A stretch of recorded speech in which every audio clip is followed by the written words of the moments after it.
Dr. Manhattan contra o Beyonder, dois dos seres mais poderosos de todos os quadrinhos, dois deuses universais e multiversais. Bem, eles vão se enfrentar hoje, e nessa luta épica entre os dois, quem vai sair por cima no final? Quem vai vencer tudo isso?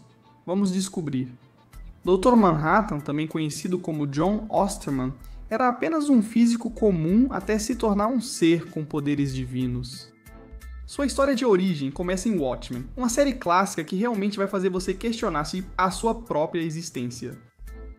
Nessa história, John Osterman estava trabalhando em seu laboratório quando foi pego em um subtrator de campo intrínseco, que é só uma maneira sofisticada de dizer que ele foi desintegrado e morto. Mas então ele foi remontado novamente em nível quântico, ganhando poderes quase divinos.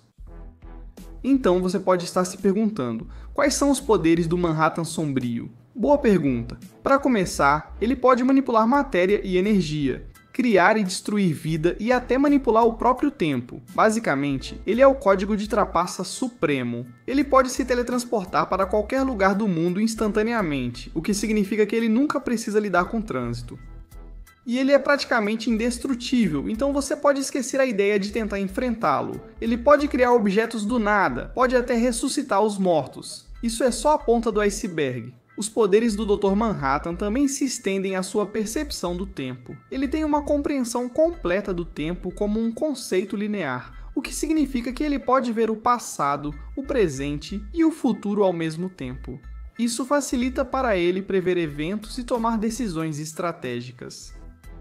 Em outras palavras, ele é sempre o cara mais inteligente da sala, sempre vários passos à frente de todo mundo ao seu redor. E outra coisa que torna o Dr. Manhattan realmente poderoso é justamente o seu completo distanciamento das emoções. Acredite se quiser, ele não sente felicidade, não sente amor, não sente nem ódio ou raiva. Ele simplesmente não sente. E por causa disso, ele consegue tomar decisões e agir de maneiras que seriam impossíveis para praticamente qualquer herói do universo Detective Comics. Às vezes, isso não é o melhor. Lembra como Manhattan vê o tempo de forma totalmente diferente da nossa? Como ele consegue ver o tempo como um conceito real e perceber o passado, o presente e o futuro tudo ao mesmo tempo? Mas como ele pode existir em todo o tempo, em todos os lugares, o tempo todo, literalmente estando em todas as linhas do tempo ao mesmo tempo, bem, isso permite que ele explore linhas do tempo alternativas, veja o futuro e o passado e como tudo se desenrola. E não só isso, mas realmente permite que ele manipule diferentes eventos e mude o curso da história, como ele poderia impedir Jor-El de morrer na explosão de Krypton. Esse tipo de coisa. Ele pode mudar o resultado de qualquer luta ou batalha, até mesmo mudar o curso da sua própria vida pessoal. Obviamente, isso o torna incrivelmente poderoso na Detective Comics, mas não para por aí, porque ele não manipula apenas eventos dentro da linha do tempo. Manhattan pode manipular linhas do tempo inteiras, levando ao ponto de ignição e Novos 52. Ponto de Ignição é um enorme evento crossover dos quadrinhos que tem algumas implicações bem importantes para o universo Detective Comics. Na história, o Flash, Barry Allen, viaja no tempo para salvar a vida de sua mãe, mas ao fazer isso, ele acidentalmente cria uma nova linha do tempo onde o mundo é drasticamente diferente do que ele se lembra. Superman foi capturado pelo governo dos Estados Unidos da América ainda bebê, Bruce Wayne foi baleado no beco e Thomas Wayne virou Batman. Atlântida e Themyscira estavam em guerra uma com a outra, o mundo estava basicamente um caos, então o Flash tenta reverter isso e consertar tudo. Mas isso não funcionou desse jeito, em vez disso foi criado um novo Novos 52, um grande reboot para Detective Comics e sua continuidade. Diversos personagens tiveram histórias e origens modificadas, muitos dos grandes eventos e enredos da Detective Comics foram simplesmente apagados, e Super-Homem parou de usar a cueca por cima da calça. Só que na verdade nada disso foi o Flash. Ele não causou isso. Na verdade foi o Dr. Manhattan. Ele foi o responsável pelo ponto de ignição e casualmente conseguiu destruir todo aquele universo. Ele foi quem conseguiu remover 10 anos da linha do tempo principal da Detective Comics iniciaram o universo 952 basicamente usando-o como seu próprio tubo de ensaio e experimento científico enquanto explorava a natureza do tempo e todas as suas causalidades. Claro, isso não poderia durar para sempre, e quando chegou ao fim, muitas consequências não intencionais vieram junto.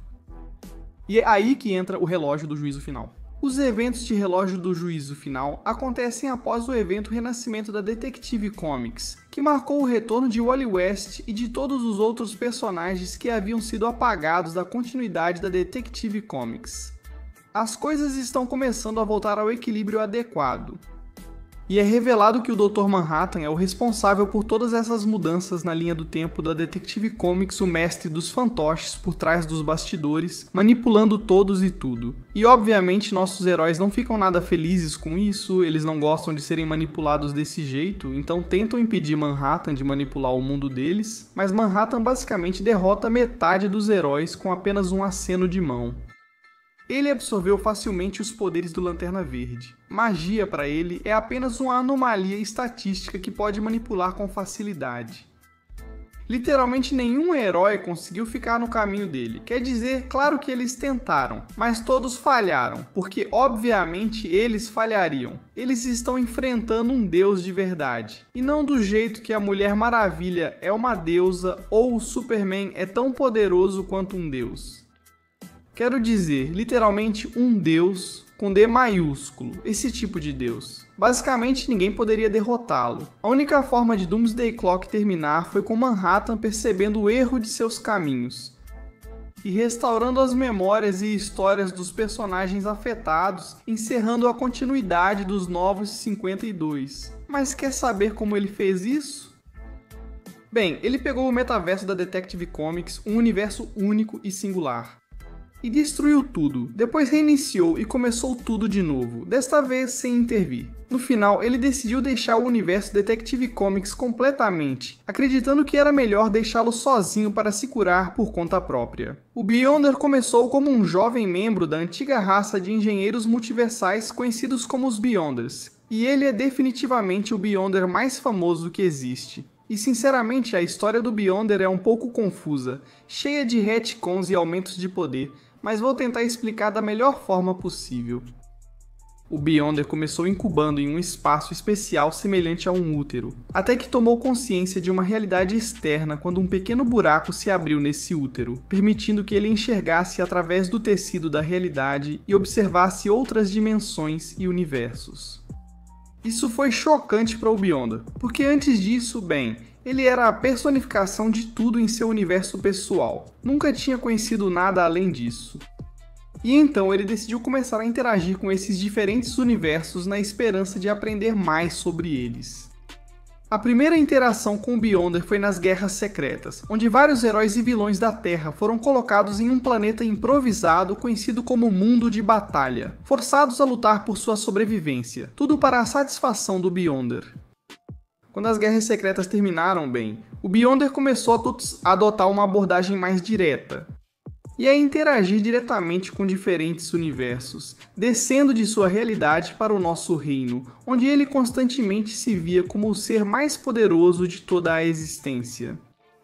Como o Beyonder não conhecia nada antes disso, bem, ele simplesmente assumiu que isso significava que ele realmente era o ser mais poderoso de toda a existência, superando qualquer outro poder no multiverso. E é aí que entra a retcon, porque no final das contas o Beyonder estava errado. Ele não era um ser supremo, mas sim uma entidade fragmentada e incompleta. Um cubo cósmico fracassado. E seu tempo no útero foi, na verdade, interrompido pela criação do Homem-Molécula, e por causa disso, ele nunca se desenvolveu como deveria. Obviamente, essa verdade foi difícil de ouvir. Mas com o tempo, Beyonder aceitou isso e reconheceu que precisava ser consertado.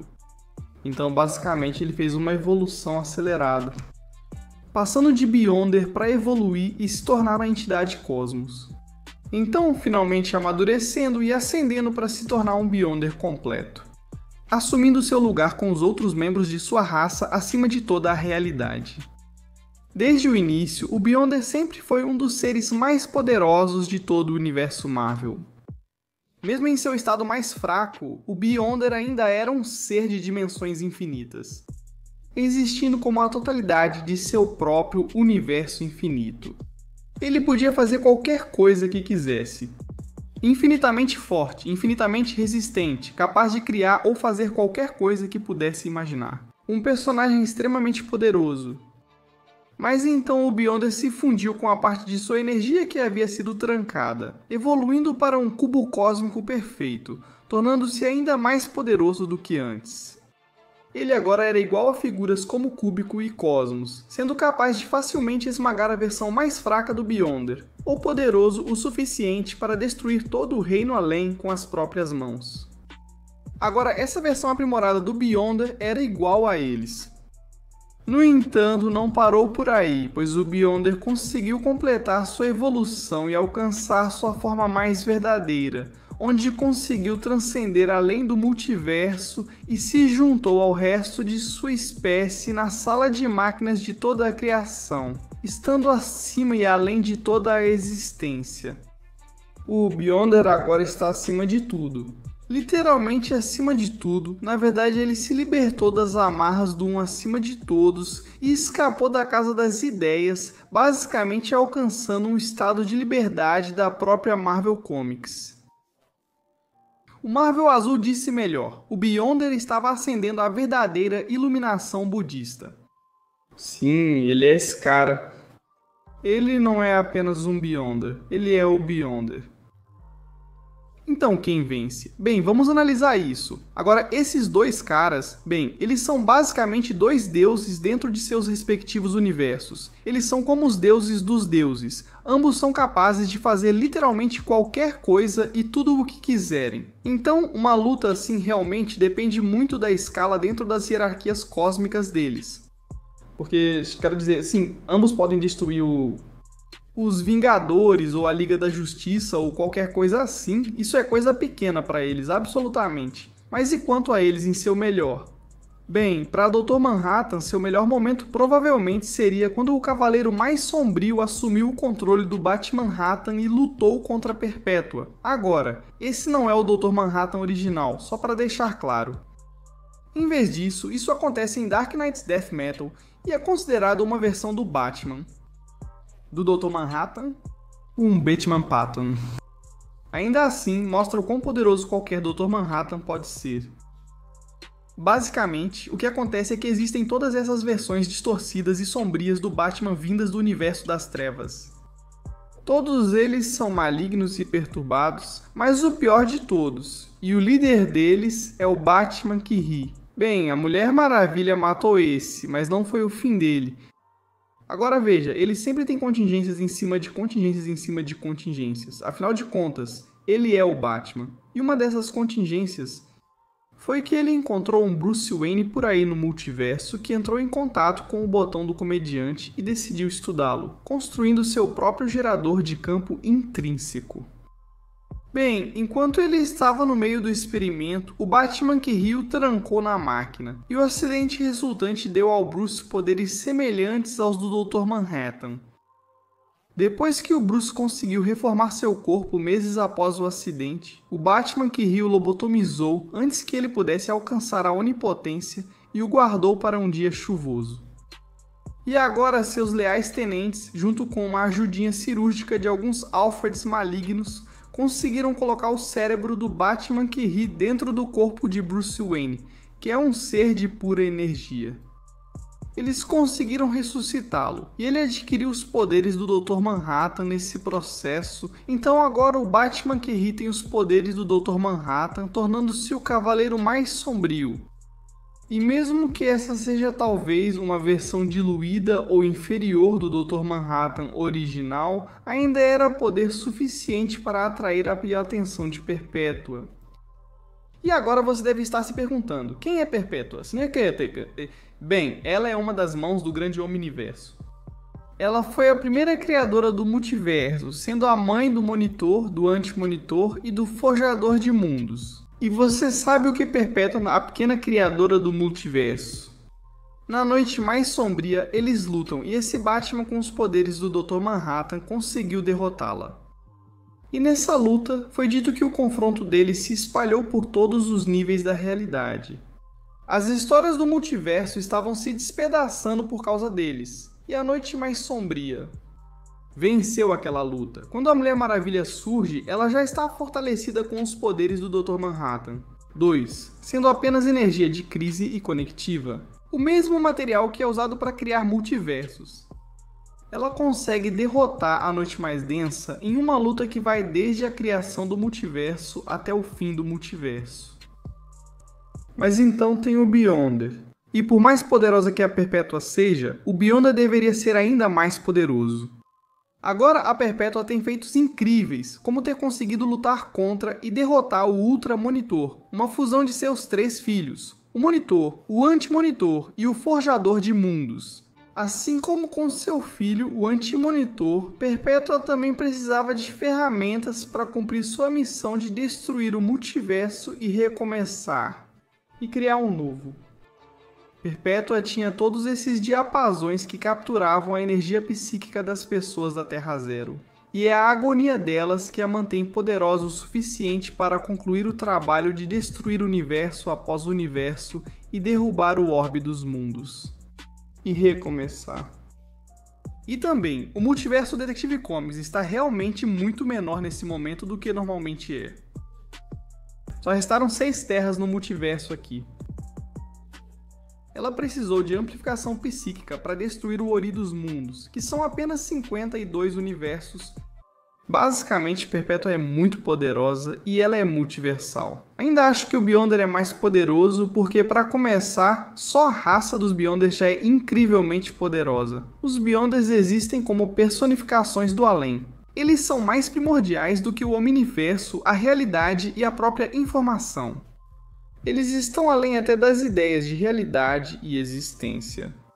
Eles estão simplesmente além de qualquer coisa que você possa possivelmente compreender. Os Além do Além também comprovam isso com seus feitos. Como os Além do Além conseguiram matar o Multi-Eternidade, um ser transfinito.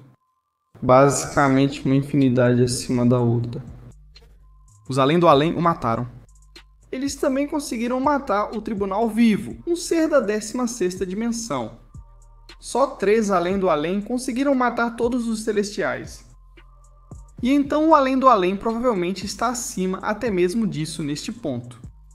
Quando o Além do Além original se tornou adulto e ficou no mesmo nível dos outros Além do Além, ele conseguiu se libertar das amarras do um acima de todos e escapar da Casa das Ideias, alcançando um estado de liberdade acima da Marvel Comics, que é como ascender ao verdadeiro estado de Buda.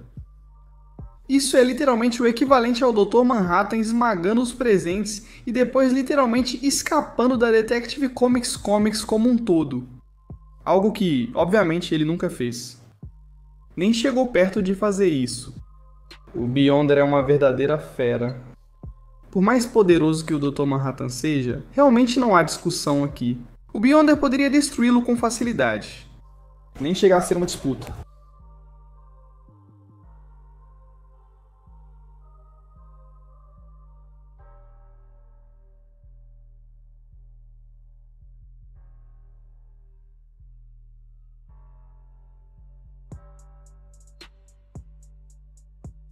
Obrigado.